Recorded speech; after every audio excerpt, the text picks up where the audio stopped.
بسم اللہ الرحمن الرحیم۔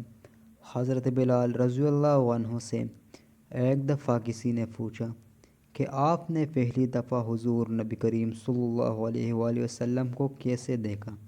بلال رضی اللہ تعالیٰ عنہ فرماتے ہیں کہ میں مکہ کے لوگوں کو بہت ہی کم جانتا تھا، کیونکہ غلام تھا اور عرب میں غلاموں سے انسانیت سلوک عام تھی۔ ان کی استطاعت سے بڑھ کر ان سے کام لیا جاتا تھا، تو مجھے کبھی اتنا وقت ہی نہیں ملتا تھا کہ باہر نکل کر لوگوں سے ملوں، لہٰذا مجھے حضور پاک یا اسلام یا اس طرح کی کسی چیز کا قطعی علم نہ تھا۔ ایک دفعہ کیا ہوا کہ مجھے سخت بخار نے آ لیا۔ سخت جاڑے کا موسم تھا اور انتہائی ٹھنڈ، اور بخار نے مجھے کمزور کر کے رکھ دیا، لہٰذا میں نے لحاف اوڑھا اور لیٹ گیا۔ ادھر میرا مالک جو یہ دیکھنے آیا کہ میں جو پیس رہا ہوں یا نہیں، وہ مجھے لحاف پہ اوڑھ کے لیٹا دیکھ کے آگ بگولا ہو گیا۔ اس نے لحاف اتارا اور سزا کے طور پر میری قمیص بھی اتروا دی اور مجھے کھلے صحن میں دروازے کے پاس بٹھا دیا کہ یہاں بیٹھ کر جو پیس، اب سخت سردی ہے، اوپر سے بخار، اور اتنی مشقت والا کام میں روتا جاتا تھا اور جو پیستا جاتا تھا۔ کچھ ہی دیر میں دروازے پر دستک ہوئی۔ میں نے اندر آنے کی اجازت دی تو ایک نہایت متین اور پرنور چہرے والا شخص اندر داخل ہوا اور پوچھا کہ جوان کیوں روتے ہو؟ جواب میں نے کہا کہ جاؤ اپنا کام کرو، تمہیں اس سے کیا؟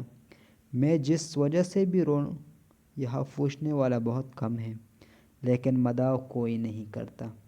قصہ مختصر کہ بلال نے حضور صلی اللہ علیہ وآلہ وسلم کو کافی سخت جملے کہے۔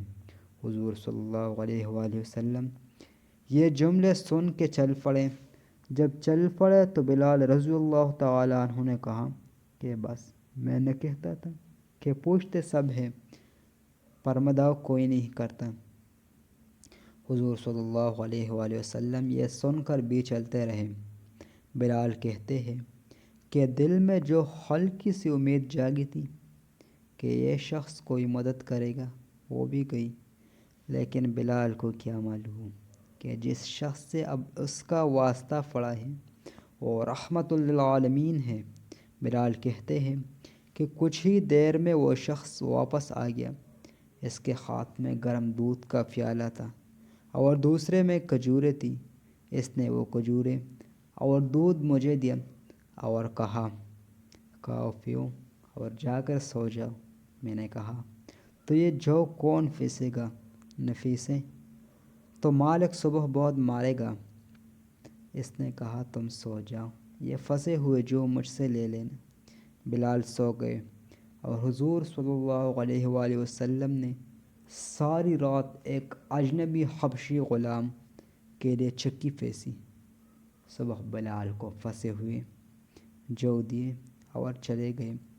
دوسری رات پھر ایسا ہی ہوا، دودھ اور دوا بلال کو دی اور ساری رات چکی پیسی۔ ایسا 3 دن مسلسل کرتے رہے جب تک کہ بلال ٹھیک نہ ہو گئے۔ یہ تھا وہ تعارف جس کے بطن سے اس لافانی عشق نے جنم لیا کہ آج بھی بلال کو صحابی رسول بعد میں اور عاشق رسول پہلے کہا جاتا ہے۔ وہ بلال جو ایک دن اذان نہ دے تو خدا تعالیٰ سورج کو طلوع ہونے سے روک دیتا ہے۔ اس نے حضور صلی اللہ علیہ وآلہ وسلم کے وصال کے بعد اذان دینا بند کر دی تھی، کیونکہ جب اذان میں اشہد اللہ الہ الا اللہ محمد رسول اللہ تک پہنچے تو حضور صلی اللہ علیہ وآلہ وسلم کی یاد میں خشکیاں بند ہو جاتی اور زار و قطار رونے لگتے تھے۔ ایثار اور اخوت کا یہ جذبہ اتنا طاقتور ہے۔ اللہ ہم سب کو عمل کرنے کی توفیق عطا فرمائے، آمین۔ دوستو، چلتے چلتے ہمیشہ کی طرح وہی ایک آخری بات عرض کرتا چلوں کہ اگر کبھی کوئی ویڈیو، کال، واقعہ، کہانی یا تقریر وغیرہ اچھی لگا کریں تو مطالعہ کے بعد مزید تھوڑی سی زحمت فرما کر اپنے دوستوں سے بھی شیئر کر لیا کریں۔ جزاک اللہ۔